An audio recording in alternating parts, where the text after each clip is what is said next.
So we could not finish everything in the last video. So we'll continue from where I left in the last video. This was the last question I think we discussed, the RMS potential difference of an AC household.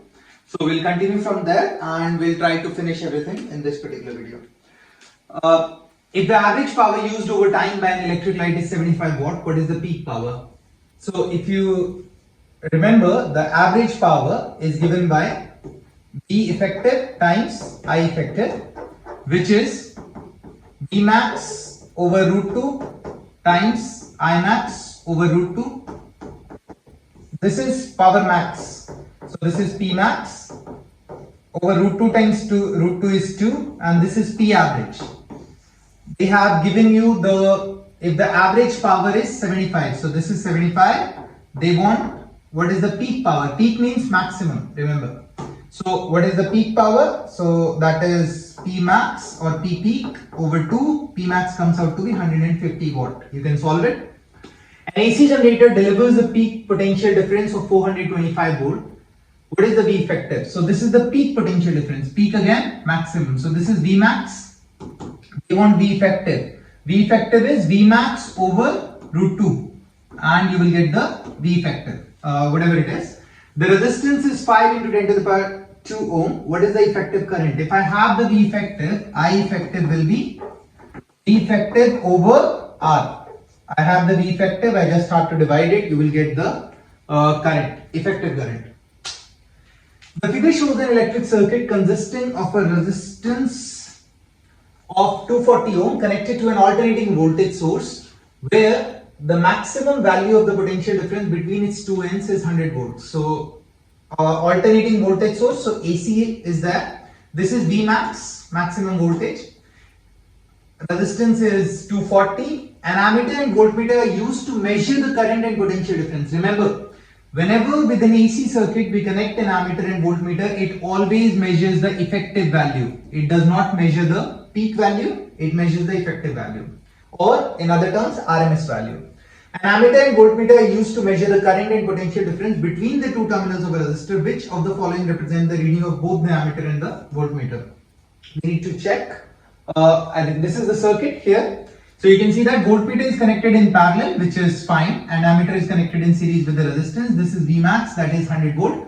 So this is just one circuit. So if I need to find out I effective, I have to do V effective over resistance. Do I have V effective in the question? No, I have V max. So I can find V effective by V max by root 2 times the resistance, which is 240. So I will get somewhere around V max is 100 over root 2 times 240. Whatever the value comes, you can solve it. This is the I effective. So this will give you the current which has been which will pass through the ammeter. And if I need to find out the voltage, again there is no other resistance other than this one. So this voltage will represent the V effective. And therefore I have the V effective, that is the reading of the voltmeter, 70.7 volt. Do I have an option? Yeah, here you can see that 70.7, and the current is 0.3. That's the correct option. This was the question I think asked in the previous year exams. Like this is a past year exam question. The graph represents the charges of electric current produced by an alternating current generator with time. Okay. The effective value of the current is shown on the graph. They have shown you the effective value. What is the magnitude of the current at point H? So at point H is the peak current, peak or max current.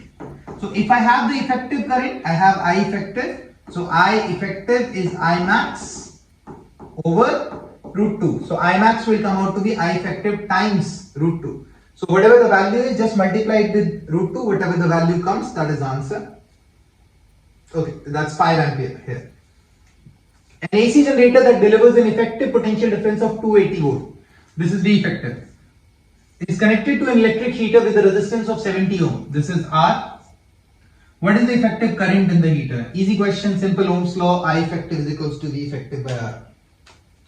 An AC generator has a maximum potential difference of 430 volts. See, almost all the questions are very similar. The only thing is you need to be very careful that what exactly is the term which is being mentioned. If it is peak or maximum, that is the maximum value. If it is RMS or effective, that is the effective value, and the relation between them is over root 2.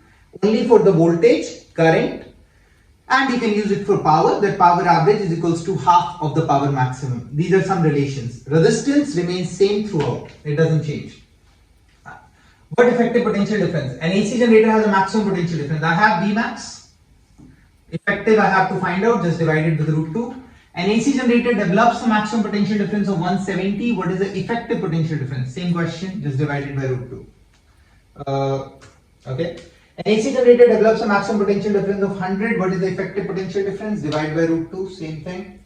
Show is the alternate. Okay, you must be seeing that in the answer they have done 0.707. It's basically Vmax over root 2. When I solve 1 divide root 2, this is equal to 0.707. So that's why they are multiplying it every time. But you are using calculators anyway, you can just put the value, you get the result. Shown is the alternating current from an AC generator. What is I effective? So they have given you I max. If you look at the circuit, like if you look at the graph, this is max. So I max is 4 ampere. You need to find out I effective, divide it again by root 2.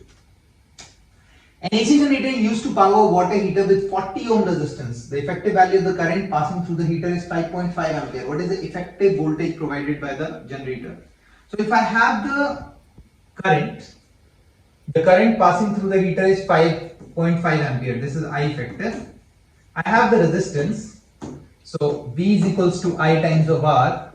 So I can find out V effective is equals to I effective times R. I effective is 5.5 times R is 40. Just multiply it. You will get approximately 200. Yeah, it's 220 volts. You can solve it. It's already there. The figure shows the alternating current and power of an AC generator. What is the current in the generator when the generated power is 0? Okay, this is an interesting question. The figure shows the alternating current and power of an AC generator. What is the current in the generator when the generated power is 0? So generated power is 0 here. You can see that. Oh, sorry. Generated power is 0 at these points. Like this point, this point, this point, this point. All these points, generated power is 0. Now you can see that in this situation, this is the current. Okay. When we talk about the power, this is the instantaneous power. So power is equals to VI. If it is just connected with a resistance, I will get, okay, I'm going in a bit of detail, but basically what's happening, power has double the frequency of the current or the voltage. Because here, this is a sinusoidal curve. So V0 sine omega t times I0 sine omega t. Again, you don't have to go in much detail.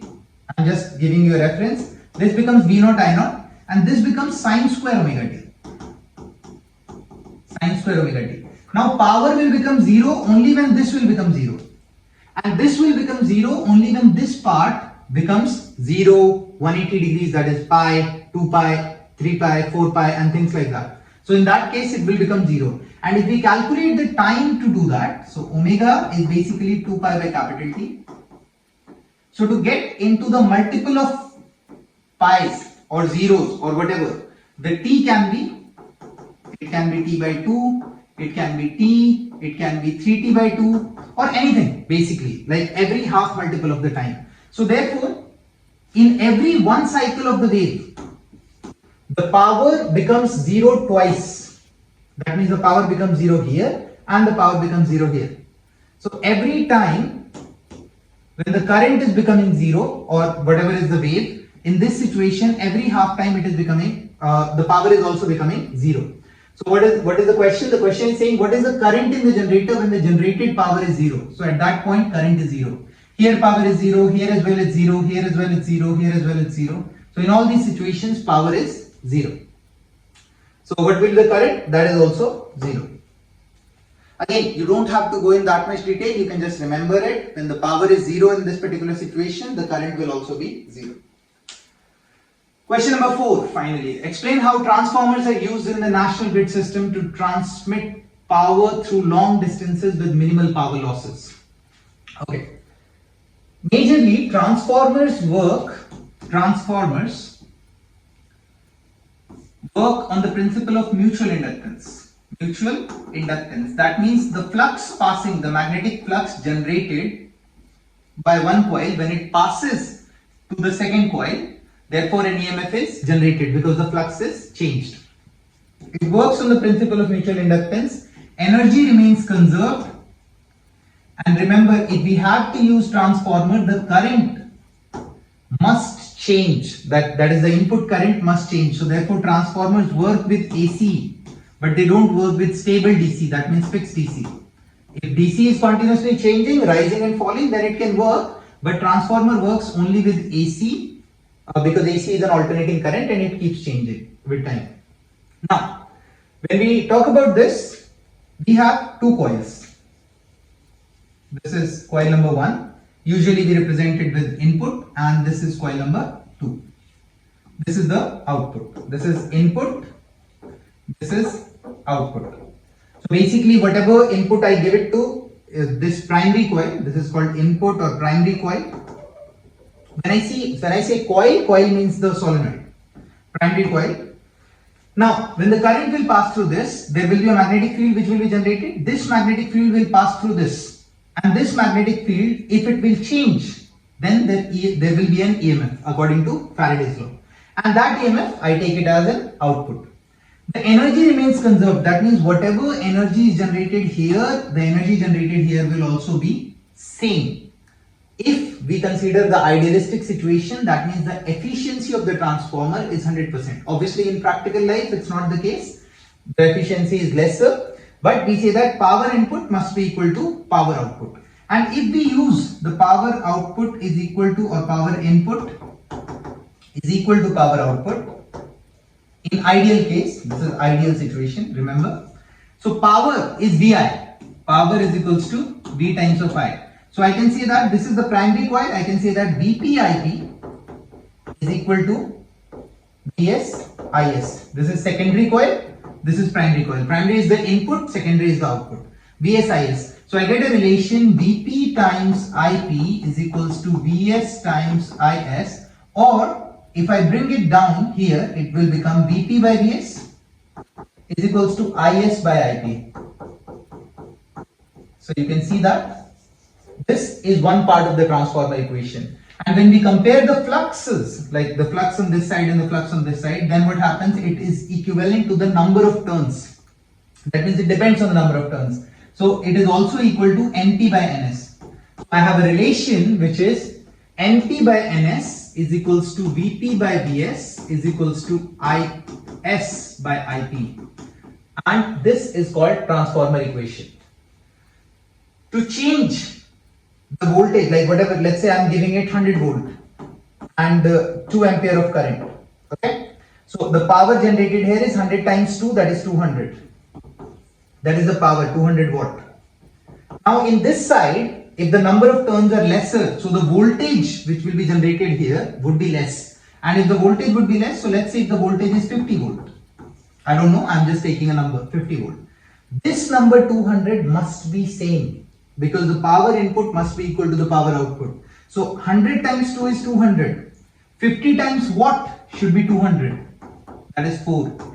So therefore, if the voltage in the output section will reduce, the current will increase to balance out or to equate the powers, the input power and the output. So this type of transformer is called a step down transformer because the voltage is reduced. If the number of turns here would have been more, let's say here it would have been 20, 25 and here is like 10. So then this 100 volt would change into 500 volt and accordingly the current will have to reduce so that the power remains 200 or something of that sort. Basically, what I'm trying to make you understand that we can change the voltages according to the number of turns, but accordingly the current will have to adjust so that the power remains the same in case of an ideal transformer. Now, they are saying how the transformers are used in the national grid system. Usually, when we talk about a grid system, we are talking about transmission from a power station to like long distances. And when the transmission happens, what exactly happens? That because the wire is long enough and you know that resistance depends on the length of the wire, So the resistance will also be too much, and when the resistance will be too much for the wire, the power loss or the energy according to Joule's law is I square RT. And you can see there is a term of I square. That means more the current, more energy would get lost. So what we do when we have to transmit the energy, like transmit the power from the main station to the substation, what we do, we increase the voltage to very, very high. When we increase the voltage to the very, very high, like very high value using a step up transformer, what happens? Voltage becomes high, current reduces. And when the current reduces, the value for I square reduces. And when the value for I square reduces, the energy loss or the heat loss reduces. It reaches here. The current is low. The voltage is high. I use a step up transformer. What will I do with the step up transformer? I will use a step down transformer. What will I do with the step down transformer? I will make the voltage nominal. That means I will bring it down. So let's say here I have 40,000 volt. And when it reached here, what I did, I reduced the voltage to 200 volt or 300 volt or something like that. And accordingly, my current will slightly rise as well. This is a basic principle of the transmission. So at the base station, you put a step up transformer so that the voltage increases, current reduces. At the reaching station, you put a step down transformer to reduce the voltage. You can see this is the power plant. We put a step up transformer, the wires are there. It goes to the transmission substation. So basically there are multiple stations in between. We put a step up transformer until it reaches, like this is the distribution. From here, now near the home, near the houses, we have small, like these are also transformers and these are step down transformers. So like in our houses, we don't need 40,000 volt. We need what? 220, 240, like some sort of that voltage. So therefore, we need to reduce this voltage and increase the value of current, and accordingly the change or the transmission would finally happen, like completed. So you can say that like these are the steps.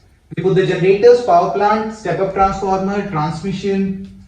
You can basically ignore the transmission part. You can simply say like the straight wire, like transmission happens. Reached, step down transformer goes to the household. That's it. It's actually explained here in detail.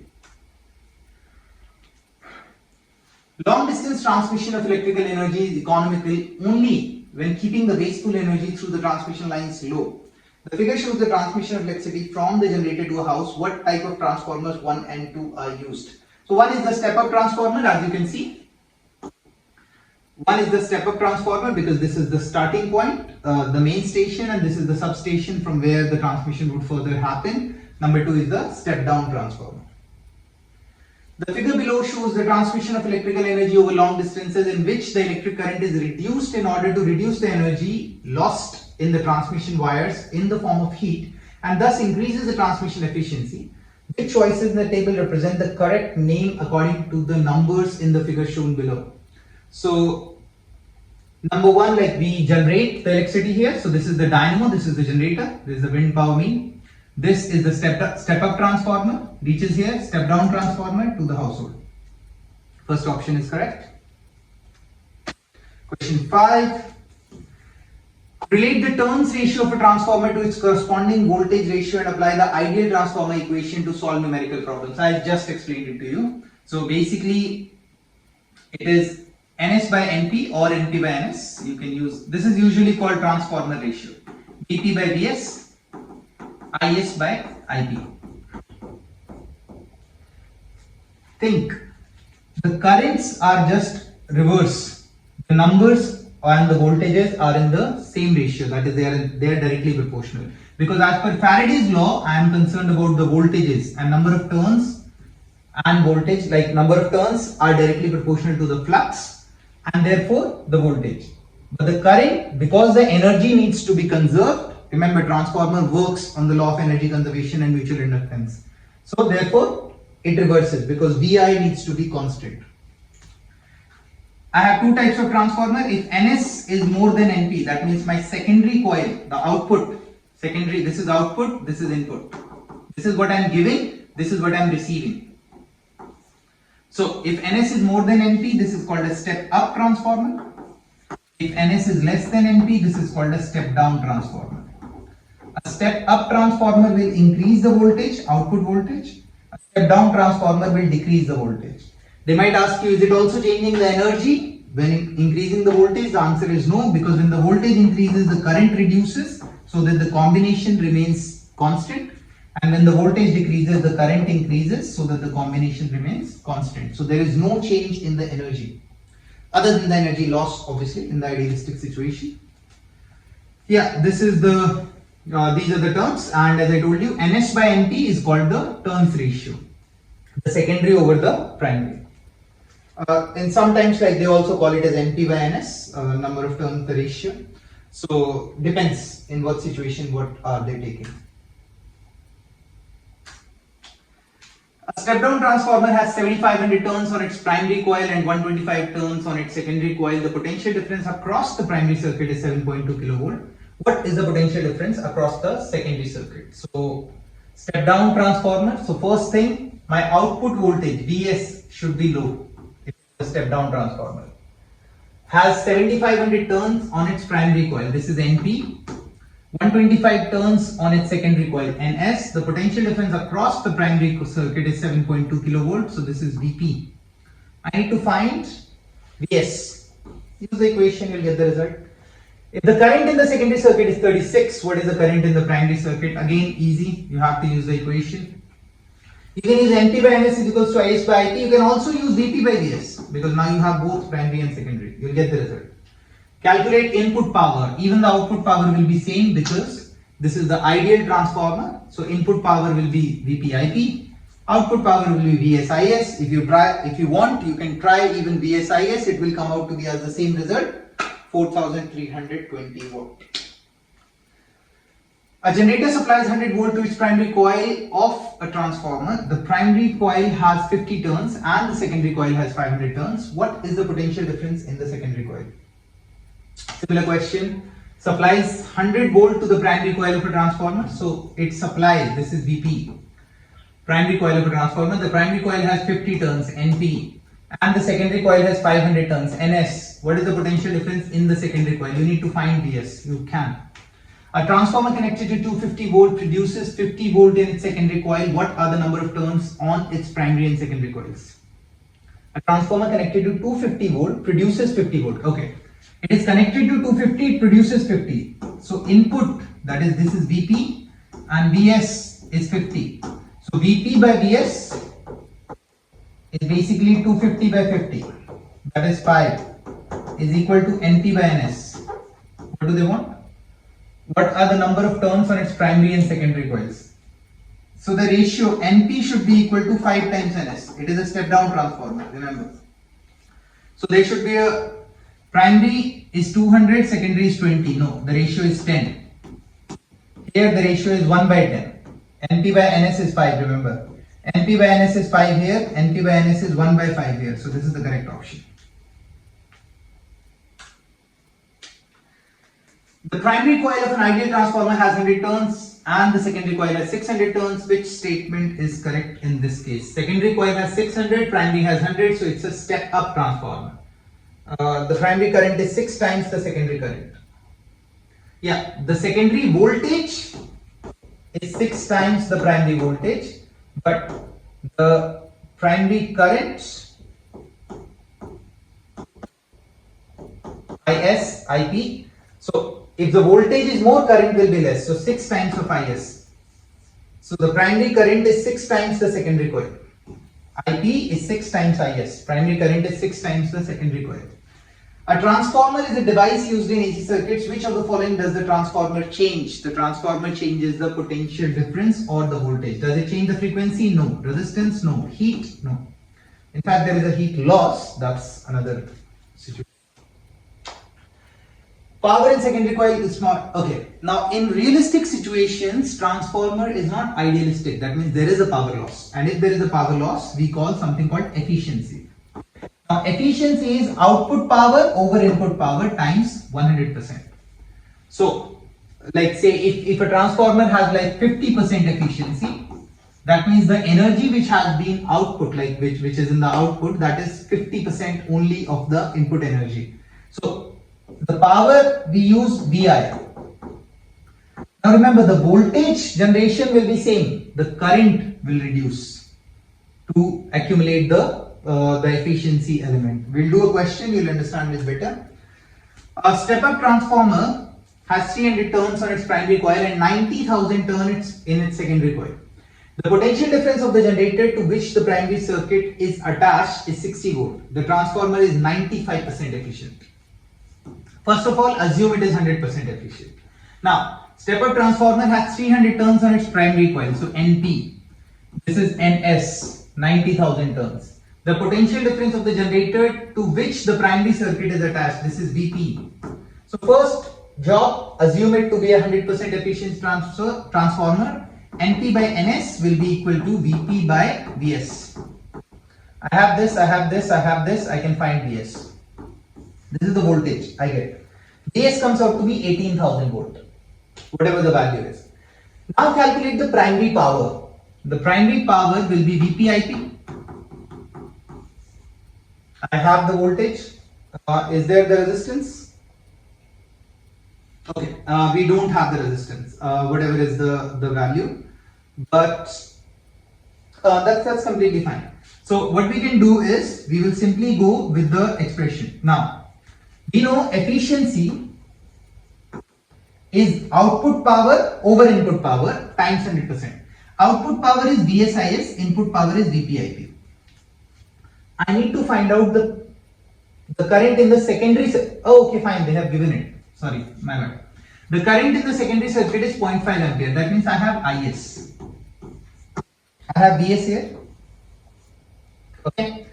And I don't have IP. This is the situation. What is the current in the primary circuit? So I have the equation, that is efficiency is power output by power input times 100%. This will give you the percentage efficiency. Power output is ISVS, power input is IPVP, and efficiency is efficiency, whatever the value is. So if IP I need to calculate, this will come here, efficiency will go down. Now the values which are given to me, it is 95% efficiency, so I can use 0.95 or 95 by 100. I have IS, I have VS, I have the efficiency, I have VP. I'll put all the values. From here I'll get the current 158.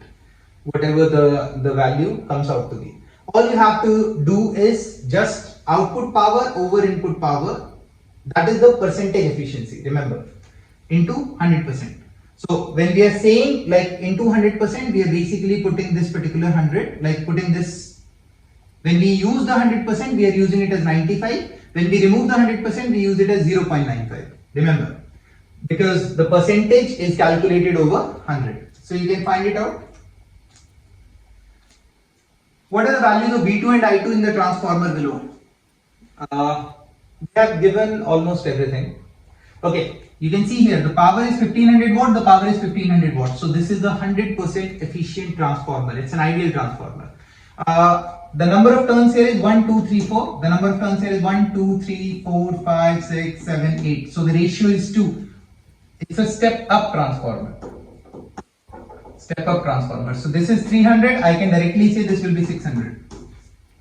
This is 5 ampere. I can directly say it is 2.5. I don't even have to solve it.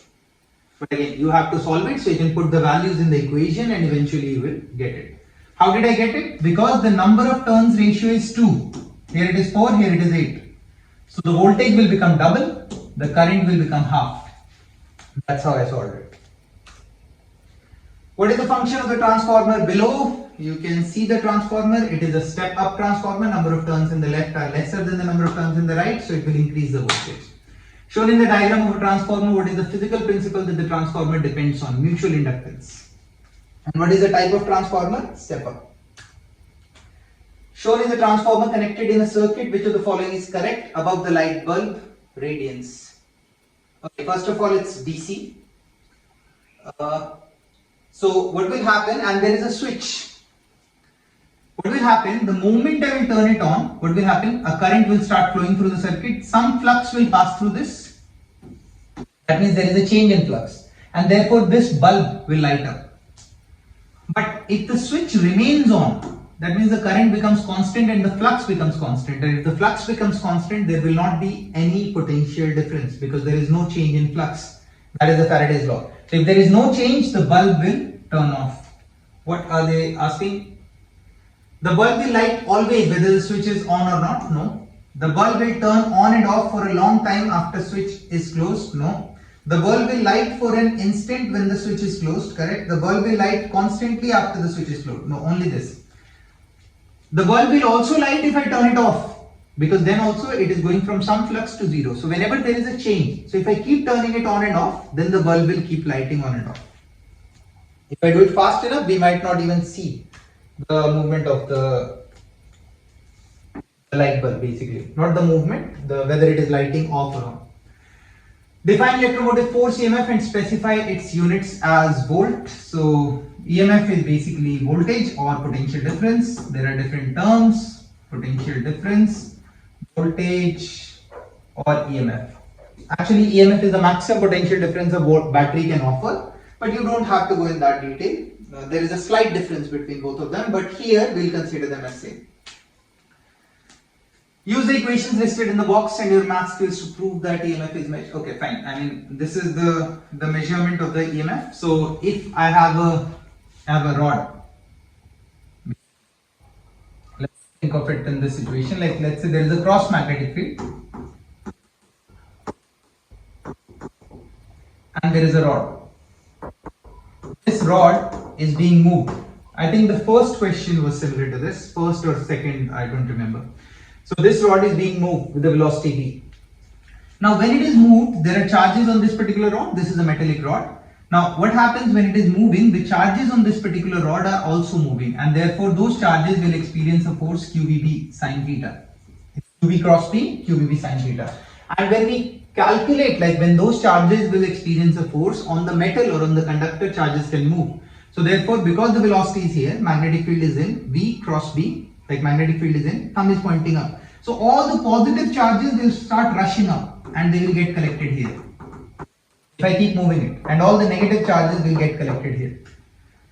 The potential difference which generates here is given by BLV sine theta. Where theta is the angle between the velocity and the magnetic field. Here it is 90, so it remains BLV. B is the magnetic field, L is the length, V is the velocity, and this is the EMF. Voltage, remember, it's capital V, this is small v. If I join this to a resistance or a lamp, what would happen? This will behave as a battery. And if this is behaving like a battery, there will be a current which will go through this. So inside this, the current will be from this side, negative to positive. Remember, in the battery, the current flows from negative to positive. Outside, it is like this. And how much will be the current? So the current will be given by BLV sine theta over R. R is the resistance, whatever the value is. Okay. If you want to like change it to different sets of units, which they have done here, you can as well. So EMF is BLV sine theta. Actually, interchanging of units can be done with any equations. It does not matter. When we calculate the force on a wire, it is ILB sine theta. If we ignore sine theta for a moment, it is ILB because sine theta does not give you any sort of unit. So when we say EMF is equals to BLV sine theta, I can replace B from here. I just want to get a unit of the EMF in terms of joule or Newton or things like that. I'm just interchanging the values. So force is ILB. B comes out to be force over IL. Now this is force over IL times LV sine theta. L gets cancelled. Force over I times V sine theta. The unit for force is Newton. The unit for current is ampere. The unit for velocity is meter per second. So this becomes Newton meter ampere second. Newton meter is joule. Ampere second is coulomb. So this becomes joule per coulomb, and that is equal to volt. It's just interconversion of units. You don't have to learn it or remember it. You can always convert it. You can always change it. What is the unit of EMF? Volt. EV is the unit of energy. J is the unit of energy. Ampere is the unit of current. You should know units. Which of the following physical units expresses the induced electromotive force? Newton force, they want to confuse you. Electromotive force, force is Newton. No, this is electromotive force, which is voltage. The unit is volt. Joule is energy, ampere is current. Which of the following is a correct unit for EMF? We just calculated Newton meter over ampere second. You can also think of it as Newton meter is joule. Joule is work. Ampere second is coulomb. Joule per coulomb is volt. Joule per coulomb square, it cannot be the case because this will become volt per coulomb. Joule coulomb again, no. Tesla ampere meter second, again no. Tesla is the magnetic field. So this is BILT, no. Which of the following units is not equivalent to volts? This is an interesting question. Which of the following is not equal to volts? So joule per coulomb is volt, we have discussed. Newton meter is joule, ampere second is coulomb, so this is the same thing. Volt. Ampere ohm. Ampere is I, that is current. Ohm is resistance, which is R. I times of R is volt. Ohm's law. So this is also correct. Ampere per meter square. So ampere is I. Meter is L square, so I by L square is not volt, so this is not equivalent to volts. Question number 7 we have already discussed, so I think that was the part 1. I started from there. Let's see if there are any writing questions.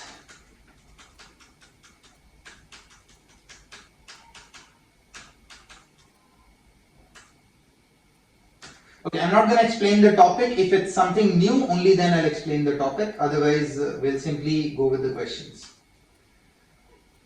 We have discussed these questions.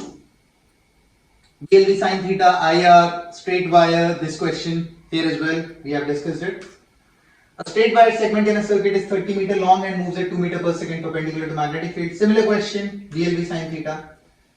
Define electromagnetic induction, induced current by changing magnetic field. Again, explained it to you already that if the magnetic flux will change, EMF will be induced. A small generator on your bike lights the bike's headlight. Okay, what is the source of the energy for the bulb when you ride along a flat road? So when we talk about the bike, here they are talking about the cycle basically. So when we pedal the cycle, they are saying a small generator on your bike. So to that pedal, we attach a small generator, and that generator basically the coil rotates, and when the coil rotates in the magnetic field, it generates current. So the rider provides the mechanical energy. That means we pedal, and because of that, the generator generates the electricity. You hang a coil of wire with its ends joined so that it can swing easily. Okay, if you now plunge a magnet into the coil will start to swing. Which way will it swing relative to the magnet and why? Okay, you hang a coil of wire with its ends joined, okay, so that it can swing easily. If you now plunge a magnet into the coil, the coil will start to swing. Which way will it swing relative to the magnet? It's a different magnet or what? Hang a coil of wire with its ends joined so that it can swing easily. If you now plunge a magnet into the coil, we are doing it in the same coil, right? So the coil will start to swing. Okay. Which way will it swing relative to the magnet? Which way will it swing relative to the magnet? Okay, so basically I think they are asking away from the magnet, the changing magnetic field induces the current in the coil producing a magnetic field. This field opposes the field of the magnet and thus the force between coil and magnet is repulsive. Okay, I'm not getting what exactly is the situation, but I think it is something like this. Like, let's say there is a coil. This coil is hung. Okay. And you hang a coil of wire with its ends joined. Oh, okay. So basically it's like this. Probably this. Like a ring kind of structure. Okay. And we are hanging the coil so that it can swing easily. And this coil is basically swinging. If you now plunge a magnet into the coil. Okay. Probably this is the situation. So now what is happening, that ring which is swinging there, if we now try to plunge a magnet in between, which way will it swing relative to the magnet? So basically remember, Lenz's law says that any change it will try to oppose. If there is an increment of the magnetic flux, it will reduce it. If there is a decrement of the magnetic flux, it will increase it. So when the coil tries to come closer to the magnetic field, like to the magnet, what happens? The magnetic field lines try to enter. The coil does not want it to enter. So the coil will push back. And when it is going away, the number of magnetic fields are reducing. So therefore, it will try to get more field lines, so it will come back. So it always will keep opposing. That's the situation. So in the relative way, it will go opposite to the magnet. If you unplug the running vacuum cleaner, okay, from a wall outlet, you would be much more likely to see a spark than you would if you unplug the lighted lamp from the wall. Basically what happens, in the motor or in generator as well, we have coils which have inductance, that means which have stored energy. The inductance of the motor creates an EMF that causes the spark. The bulb has very low self-inductance, so there is no EMF. Basically the coil in the motor there are tons of coils, like the wires turned. So it stores some sort of energy, like some energy, which energy, like you will study it in grade 12, it is half Li square. And this energy takes time to die down. That is why you will see the spark, because this energy is still stored there and which will be used. That's why whenever a lamp is attached to a coil, what happens? The lamp does not light up quickly and it does not go down quickly. It takes time. Explain why a transformer may be operated only on AC. Because on AC the flux changes, on DC the flux does not change. Let's see the answer. Transformers rely on changing currents to induce changing magnetic field. Correct. Magnetic flux, to be precise. DC always produces the same magnetic field and thus can't induce a current in another wire. If we keep changing the DC also, then it will be used. Frequently, transformer coils that have only a few turns are made of very thick resistance wire, while those with many turns are made of thin wire. Why? More current can go through the coil with fewer turns, so thick wires with capacity for large currents are needed. Also, resistance must be kept low to prevent 2 voltage drops and IR power loss and heating.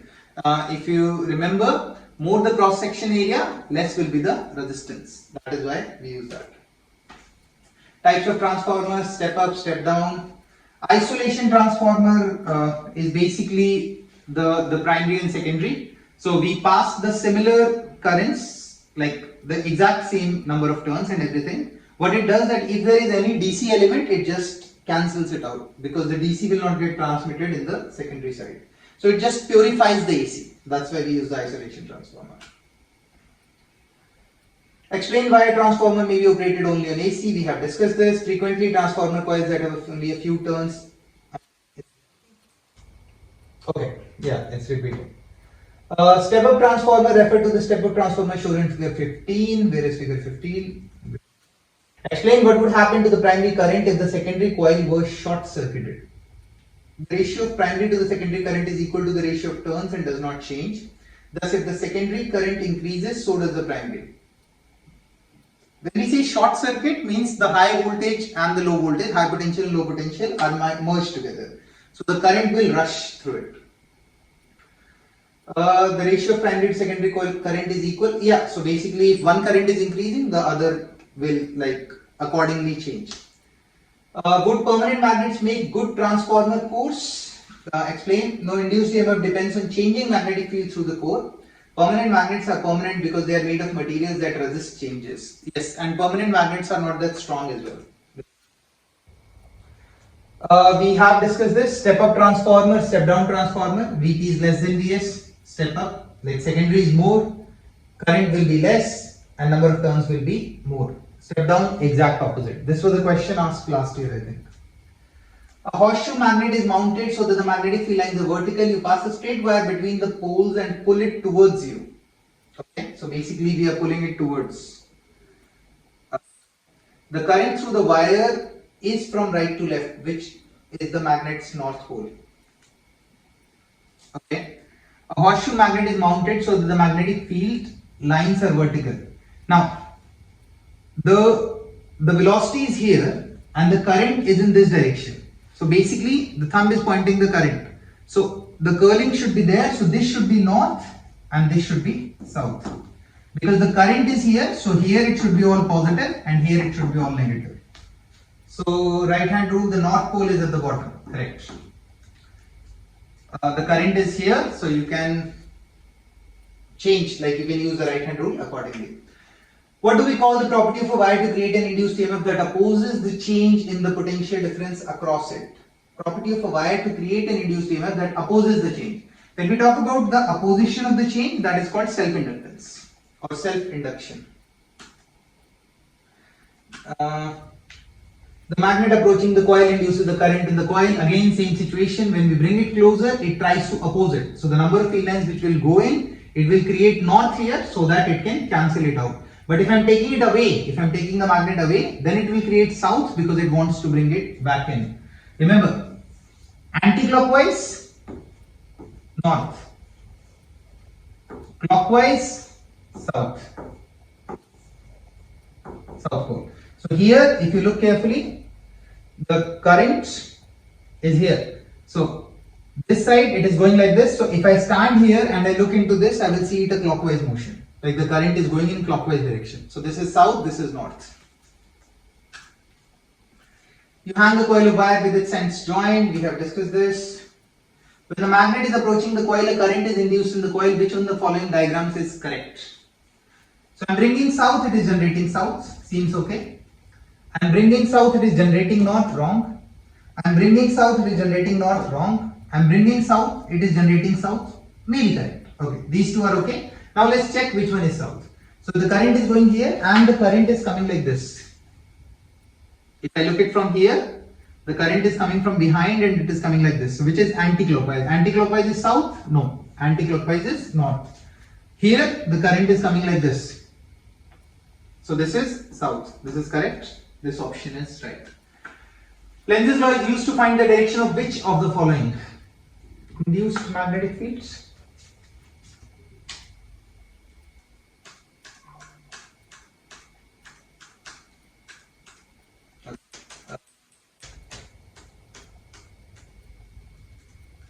The north pole of a magnet approaches a coil and the millimeter indicator connected to it moves. The figure shows a side view of the magnet as it approaches the coil. Okay. Determine the direction of the induced electric current. So it is going down north. So here it will generate north. And if it will generate north, that means this should be anti-clockwise. So the current should be coming like this. So this part is behind. So the current should be coming like this from here. So it will keep turning and it will come eventually out. Explain how you got the answer, that is fine. When the generator is not connected in the circuit, there is no induced current. So basically generator, you can see that there is a coil which keeps rotating between the magnetic field and because of that the EMF is induced. This is all theoretical when you first turn on a motor, like how the motor and the generator are changing and all that. You can go through this. This is all basic definitions, overloading, short circuit and everything. Eddy current, yeah. So basically if we talk about a sheet or a surface, like if we have a metallic sheet, if the magnetic flux changes through that particular sheet, then a current, a random direction, basically it's circular, is generated on the coil, and that current is what we call as eddy current. So instead of a wire, now in a sheet or on a surface, the current which is being generated because of the change in the magnetic flux, that is called eddy current. What eddy current does is that eddy current produces heat. That's number one, use of eddy current. Second, it opposes the change. So when it opposes the change, what it does is, if the sheet was moving fast, it will slow it down. So it is used for braking the trains, like maglev trains, magnetic levitated trains. Not braking as in like applying brakes in the train.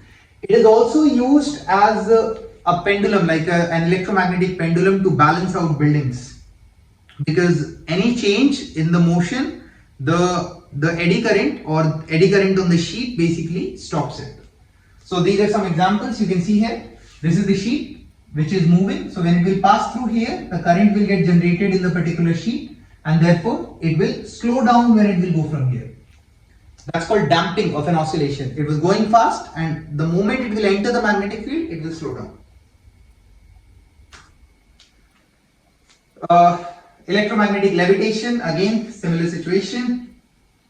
AC current in the coil generates a changing magnetic field that induces an EMF and induced current in both aluminum rings above it, like here as well and here as well, so it keeps it levitated.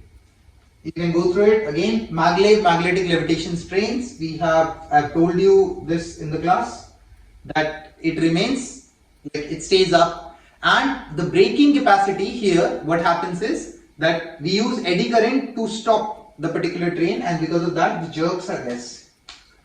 Why lights dim when motor is on? Why switches spark when you turn off? Again, basic definitions, you can go through it. Lenz's law is used to find the direction of which of the following? Fields. What is the definition? It works on the principle of conservation of energy. These are all theoretical questions. Two types of current, direct, alternating. Which of the following graphs represent the current through the external circuit when the loop rotates? It's an AC generator, so it will generate AC current. First option.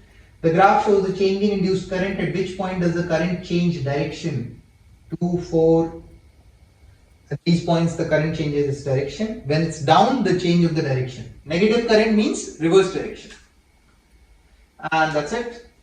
So go through all these questions and like practice if you can. Rewatch it multiple times so that you can memorize or understand the concept. And in case you have any problem, you can contact me, and basically we'll try to solve the issue, whatever it is. So all the very best. Thank you so much.